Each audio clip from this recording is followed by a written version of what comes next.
പ്രിയ സജ്ജനങ്ങളെ, സാദര നമസ്കാരം. കേരളമടക്കം 12 സംസ്ഥാനങ്ങളിൽ തീവ്ര വോട്ടർ പട്ടിക പരിഷ്കരണം അഥവാ സ്പെഷ്യൽ ഇന്റൻസീവ് റിവിഷൻ SIR നടപ്പാക്കാനുള്ള നടപടികൾക്ക് കേന്ദ്ര തിരഞ്ഞെടുപ്പ് കമ്മീഷൻ നടപടികൾ തുടങ്ങിയപ്പോൾ വലിയ കോളിളക്കം സൃഷ്ടിച്ചത് ബീഹാറിലായിരുന്നു.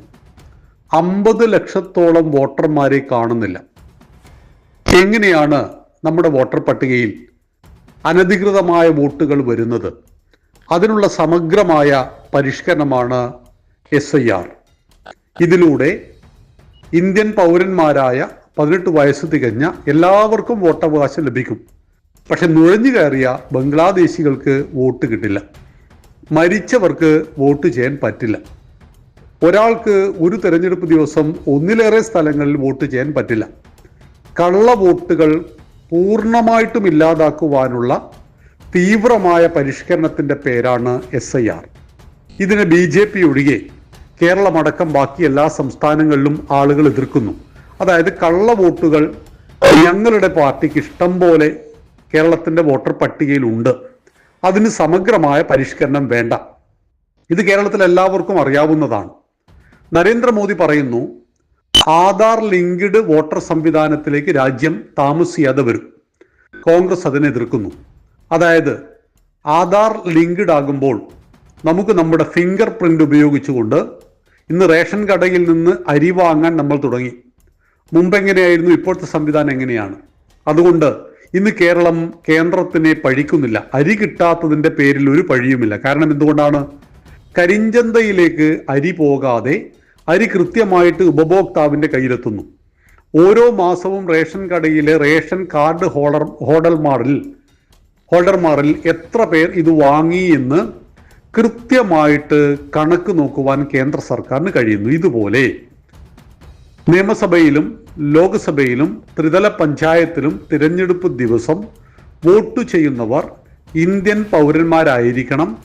ഇരട്ട വോട്ട് ചെയ്യരുത്, മാറി വോട്ട് ചെയ്യരുത്. ഇതിനെല്ലാം വേണ്ടിയിട്ടാണ് ഈ സമഗ്രമായ വോട്ടർ പട്ടിക പരിഷ്കരണം നടത്തുന്നത്. ബംഗ്ലാദേശികൾ നുഴഞ്ഞു കയറിയതാണ് നമ്മുടെ അതിർത്തി സംസ്ഥാനങ്ങൾ. പ്രത്യേകിച്ച് പശ്ചിമ ബംഗാൾ, ബീഹാർ, ആസാം തുടങ്ങിയ സംസ്ഥാനങ്ങളിൽ ബംഗ്ലാദേശികളുടെ എണ്ണം കൂടുതലാണ്. കേരളത്തിൽ ബംഗാളികൾ എന്ന പേരിൽ ഏകദേശം 10 ലക്ഷത്തിൽ പരം ബംഗ്ലാദേശികളുണ്ട്. 35 ലക്ഷത്തിൽ പരം അന്യ സംസ്ഥാന തൊഴിലാളികൾ ഇവിടെ പണിയെടുക്കുന്നുണ്ട്. അത് 25 ലക്ഷത്തോളം ബംഗാളികൾ എന്നാണ് പറയുക. പക്ഷെ ഇതിൽ നല്ലൊരു ശതമാനം ബംഗ്ലാദേശികളാണ്. പ്രത്യേകിച്ച് എറണാകുളം ജില്ലയായ പെരുമ്പാവൂരൊക്കെ കേന്ദ്രീകരിച്ച് ഈ പ്ലൈവുഡ് കമ്പനികളിൽ പണിയെടുക്കുന്ന ആയിരക്കണക്കിന് ആളുകൾ, ഇവരുടെ യാതൊരു കണക്കും കേരള പോലീസിൻ്റെ കയ്യിലില്ല. ഇവർ അക്രമികളാണോ, കൊലപാതകികളാണോ, മോഷ്ടാക്കളാണോ, ഇതിനെക്കുറിച്ചുള്ള യാതൊരു ഐഡിയയുമില്ല. അതുകൊണ്ട് വലിയ ഭീഷണിയിലാണ് കേരളം.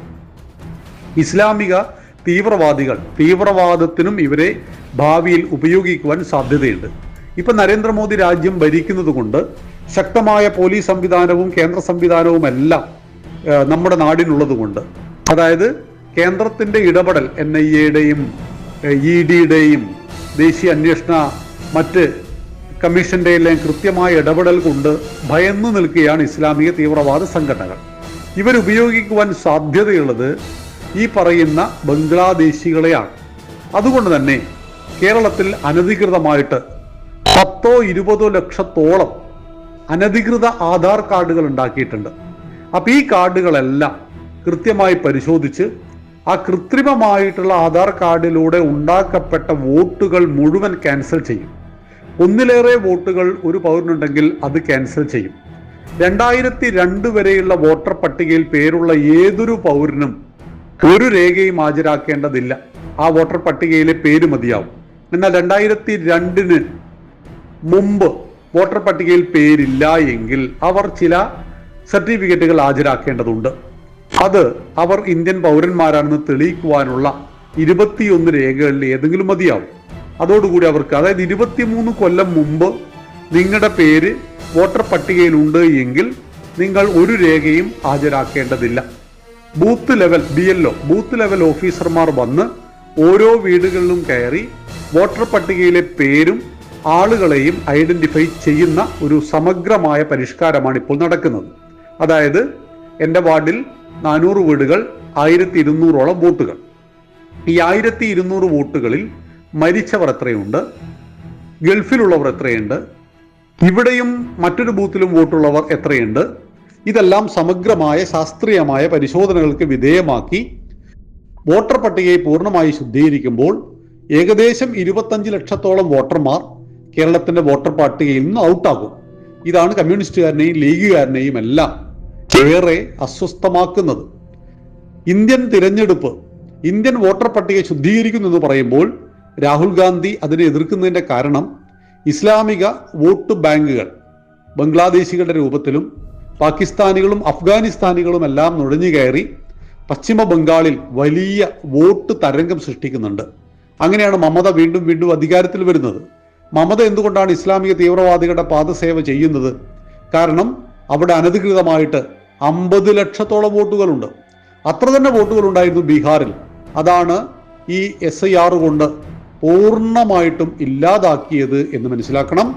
ഭാരതത്തിലെ എല്ലാ സംസ്ഥാനങ്ങളിലും ഈ പ്രക്രിയ നടത്തി വോട്ടർ പട്ടിക ശുദ്ധീകരിച്ച് തിരഞ്ഞെടുപ്പ് എന്ന് പറഞ്ഞാൽ ഒരു വോട്ട് ഒരു പൗരൻ ചെയ്യുക. ആ പൗരൻ പൂർണ്ണമായിട്ടും ഭാരതീയനായിരിക്കണം.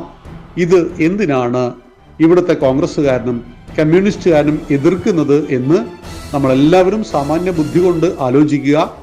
വോട്ട് ചെയ്യുമ്പോൾ നിങ്ങൾ ഈ രാഷ്ട്രത്തെ സ്നേഹിക്കുന്നുവെങ്കിൽ ഈ രാഷ്ട്രത്തിന്റെ തെരഞ്ഞെടുപ്പിനെ ശുദ്ധീകരിക്കുവാനുള്ള, ഈ രാഷ്ട്രത്തിന്റെ ജനാധിപത്യത്തെ സംരക്ഷിക്കുവാനുള്ള, ഈ നാടിന്റെ സത്വത്തെ സംരക്ഷിക്കുന്നവർക്ക് വോട്ട് ചെയ്യുവാൻ തീർച്ചയായിട്ടും നമ്മൾ ചിന്തിക്കുക, ശ്രദ്ധിക്കണം. നമ്മുടെ വോട്ട് എന്ന് പറഞ്ഞാൽ വളരെ വളരെ പ്രധാനമാണ്. അത് കൊണ്ടുപോയിട്ട് ആർക്കെങ്കിലും കുത്തിയിട്ട് ഹിന്ദു വിരുദ്ധമായ ദേവസ്വം ബോർഡിന്റെ ഭണ്ഡാരത്തിലെ പണം മുഴുവൻ കട്ടുകൊണ്ടുപോകുവാൻ, സ്വർണത്തെ ചെമ്പാക്കുവാൻ എല്ലാം കഴിയുന്നത് ഹിന്ദുക്കൾ ചെയ്ത വോട്ടിന്റെ അടിസ്ഥാനത്തിലാണ്. തിരഞ്ഞെടുപ്പ് എന്ന് പറഞ്ഞാൽ ജീവിത പങ്കാളിയെ തിരഞ്ഞെടുക്കുന്നു എന്ന് പറഞ്ഞതുപോലെ നമ്മൾ തിരഞ്ഞെടുക്കുന്ന ആളുകൾ നല്ലതല്ല എങ്കിൽ അതിന്റെ കഷ്ടത അനുഭവിക്കേണ്ടി വരുന്നത് നമ്മളായിരിക്കും എന്ന കാര്യം മറന്നു പോകരുത്. നന്ദി, നമസ്കാരം. വന്ദേ മാതരം.